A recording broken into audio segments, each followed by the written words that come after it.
So friends, நம்ம வந்து AWS topic discuss பண்ணிட்டு இருந்தோம். அதில் நான் உங்களுக்கு ஓரளவுக்கு பேசிக்ஸ் சொல்லியிருந்தேன். எப்படி கமாண்ட் ப்ரோமோட்டில் இன்ஸ்டால் பண்ணுறது, எப்படி பேசிக் கமாண்ட்ஸ் யூஸ் பண்ணுறது, இந்த மாதிரி நிறையா இது சொல்லியிருந்தேன்.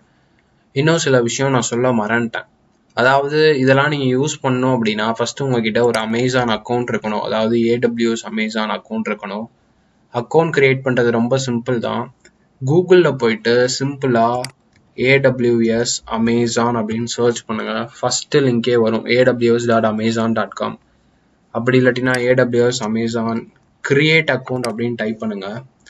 லிங்க் ஃபர்ஸ்டே வரும். ஜஸ்ட் அதை கிளிக் பண்ணுங்க. கிளிக் பண்ணீங்கன்னா இந்த மாதிரி தான் ஒரு பேஜ் வரும்.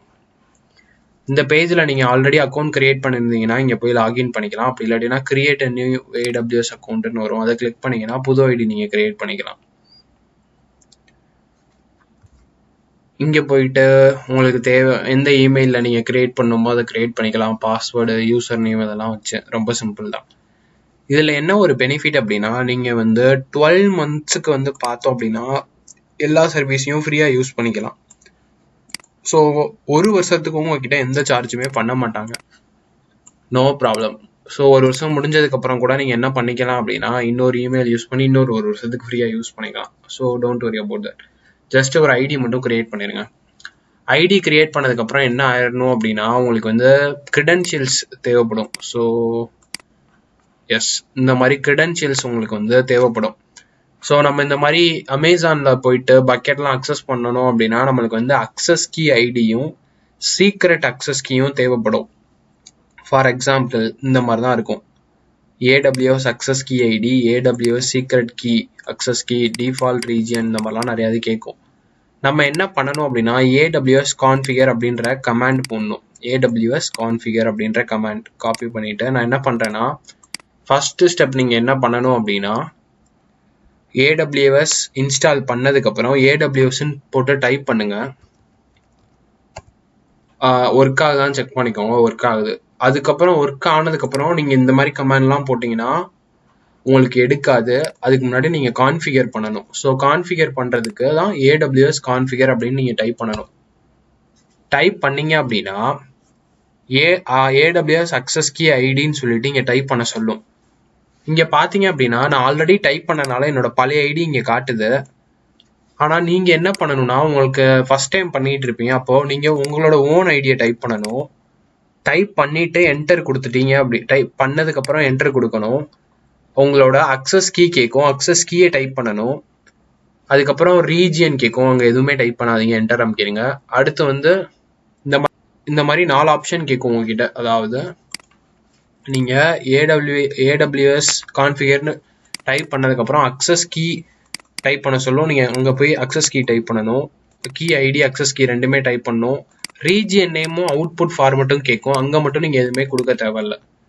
ஏன்னா நம்ம டெஸ்டிங்காக நம்ம எல்லா இதுலேயும் டெஸ்ட் பண்ணுவோம். எல்லா ரீஜியன் எல்லா ஃபார்மேட்லேயும் டெஸ்ட் பண்ணுவோம். ஸோ இது ரெண்டுத்துக்கும் நீங்கள் எதுவுமே கொடுக்காம பிளாங்காக என்டர் கொடுக்கணும்.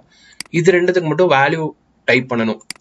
இப்போ நெக்ஸ்ட் உங்களுக்கு என்ன டவுட்னா உங்களோட அக்சஸ் கீ ஐடி எங்கே போய் தேடுறது, உங்களோட சீக்ரெட் அக்சஸ் கீயை போய் எங்கே கண்டுபிடிக்கணும் அப்படின்றதான் உங்களுக்கு நெக்ஸ்ட் டவுட்டு.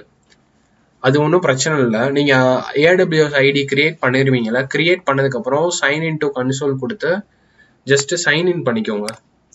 சைன்இன் பண்ணதுக்கப்புறம் இதுதான் ப்ரொசீஜர்.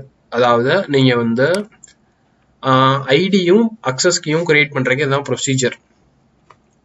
ஃபர்ஸ்ட் எடுத்தோன்னே நீங்கள் சைன்இன் பண்ணிக்கணும். அதுக்கப்புறம் நேவிகேஷன் பாரில் அப்பர் ரைட்டில் choose your account name or number, then choose my security கிரெடென்ஷியல்ஸ்னு ஒன்று இருக்கும். அதாவது இந்த ரைட்டில் போனீங்கன்னா இந்த இடத்துல அடிஷ்னலாக ஒரு ஆப்ஷன் வந்துடும். லாகின் பண்ணோடனே அந்த இடத்துல பார்த்தீங்கன்னா மை செக்யூரிட்டி கிரெடென்ஷியல்னு ஒரு ஆப்ஷன் இந்த இடத்துல வரும்.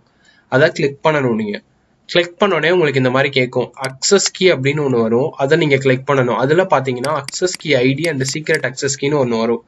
அதில் நீங்கள் போயிட்டு கிளிக் பண்ணீங்க அப்படின்னா கிரியேட் நியூ அக்சஸ் கீன்னு கேட்கும். எஸ் கொடுத்தீங்க அப்படின்னா கிரியேட் ஆயிரும். அதுக்கப்புறம் அதை நீங்கள் டவுன்லோட் பண்ணலாம், இல்லாட்டி ஷோ ஆப்ஷன் இருக்கும். ஷோ ஆப்ஷன் கொடுத்தீங்கன்னா உங்களுக்கு டிஸ்பிளே ஆகும். டவுன்லோட் ஆப்ஷன் கொடுத்தீங்கன்னா டவுன்லோட் ஆயிரும். டவுன்லோட் ஆன ஃபைலில் உங்களுக்கு வந்து இந்த 2 டேட்டாவுமே இருக்கும். அதாவது அக்சஸ் கீயும் இருக்கும், சீக்ரெட் அக்சஸ் கீயும் இருக்கும். இந்த 2 டேட்டாவும் இருக்கும். அதை நீங்கள் என்ன பண்ணணும்னா காப்பி பண்ணி இந்த இடத்துல பேஸ்ட் பண்ணி கான்ஃபிகர் பண்ணிக்கணும். அவ்வளோதான். அதுக்கப்புறம் இது எல்லாமே உங்களுக்கு ஒர்க் ஆக ஆரம்பிச்சிடும்.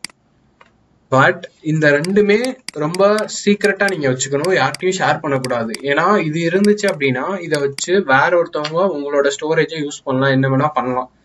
அதனால இது ரெண்டையும் மட்டும் நீங்க எப்பயுமே சீக்ரெட்டா வச்சுக்கோங்க. அதனாலதான் நானும் காப்பி பண்ணி இந்த இடத்துல செஞ்சு காட்டல. உங்களுக்கு நான் பேசிக்கா ப்ரொசீஜர் என்னன்னு சொல்லிட்டேன். ஐடி ஃபர்ஸ்ட் கிரியேட் பண்ணுங்க. அதுக்கப்புறம் சாஃப்ட்வேரை டவுன்லோட் பண்ணி இன்ஸ்டால் பண்ணிக்கோங்க. அதுக்கப்புறம் access key, secret access key ஃபைலை டவுன்லோட் பண்ணிக்கோங்க. அதை போய் காப்பி பண்ணி இந்த இடத்துல போட்டு என்டர் பண்ணி கான்ஃபிகர் பண்ணிக்கோங்க. இப்போ நான் ஏதாச்சும் என்டர் பண்ணேன்னா இங்கே பாருங்க என்டர் ஆகும். ஸோ இந்த மாதிரி ரேண்டமாக என்டர் பண்ணாமல் நீங்கள் கரெக்டாக அக்சஸ் கீக்கு நேராக அக்சஸ் கீ என்டர் பண்ணி டைப் பண்ணீங்கன்னா அடுத்த ஸ்க்ரீன் வந்துடும். அங்கே போயிட்டு உங்களோட சீக்ரெட் கீ டைப் பண்ணுங்க. இந்த மாதிரி எல்லாத்தையும் டைப் பண்ணி முடிச்சுட்டு கொடுத்தீங்க அப்படின்னா அது ஃபைனலாக போயிடும். அதுக்கப்புறம் நீங்கள் ரீட் பண்ணுறது, ரைட் பண்ணுறது, இந்த மாதிரி இருக்க எல்லாமே பண்ணிக்கலாம், நோ ப்ராப்ளம். ஜஸ்ட் இதுதான் basic configuration settings. First video நான் சொன்ன எல்லாத்தையுமே நீங்கள் இது பண்ணதுக்கப்புறம் நீங்கள் பண்ண ஆரம்பிச்சிடலாம். அவ்வளோதான் கைஸ். AWS பற்றின பேசிக் தான் நான் சொல்லி கொடுத்துருக்கேன். அதாவது இது வந்து ஒரு டேட்டா ஸ்டோரேஜில் உள்ள பேசிக் பப்ளிக் அக்சஸில் இருக்கா, ப்ரைவேட் அக்சஸில் இருக்கா அப்படின்றத மட்டும் தான் நான் சொல்லி கொடுத்துருக்கேன். ஆனால் இந்த AWS பெரிய கான்செப்ட். இதில் பார்த்தீங்கன்னா இதுலேயே தனி கோர்சஸ் இருக்கு. இதுலேயுமே அட்வான்ஸ்டு ஸ்பெஷலைசேஷன் ஹேக்கிங் கோர்சஸ்லாம் இருக்கு. ஸோ இன்னும் இதில் ரொம்ப டீப் லெவலாக போகணுன்னா அது மட்டுமே உங்களுக்கு ஒரு தனி கோர்ஸாக எடுக்கலாம் 1 மந்த்துக்கு. அந்த அளவுக்கு இருக்கு AWSல. ஏன்னா அவ்வளோ கணக்கான என்ன சொல்றது, டிஃப்ரெண்ட் ஸ்டோரேஜ், சர்வர், அது இதுன்னு எக்கச்சக்கமா அதுல நிறைய ஆப்ஷன் இருக்கு. ஒவ்வொன்றையும் இன்டெப்தா நம்ம என்ன பண்ணலாம் அப்படின்னா அனலைஸ் பண்ணி கண்டுபிடிக்கலாம். நான் ஜஸ்ட் ஒரு ஸ்கிராட்ச் தான் சொல்லி கொடுத்துருக்கேன் AWSல. நீங்க பியூரா AWS கிளவுட்ல ஸ்பெஷலைசேஷன் பண்ணணும் அப்படின்னா ஃபுல்லா இதுல கான்சென்ட்ரேட் பண்ணி நீங்க ஸ்பெஷலைசேஷன் பண்ணலாம். பட் ஒரு பேசிக் லெவல்ல ஜென்ரலா நான் எல்லா விதமான பக்கையும் உங்களுக்கு நான் வந்து டச் அப் கொடுத்துட்டு இருக்கேன். ஸ்டில் இதுவுமே உங்களுக்கு நிறைய பவுண்டிஸ் earn பண்ணி கொடுக்கும். இன்னும் ரொம்ப ஹை லெவல்ல நீங்க கான்சென்ட்ரேட் பண்ணி பண்ணீங்க அப்படின்னா இன்னும் கொஞ்சம் பவுண்டி எக்ஸ்ட்ராவா நீங்க கெயின் பண்ணலாம். அவ்வளவுதான் டிஃபரன்ஸ்.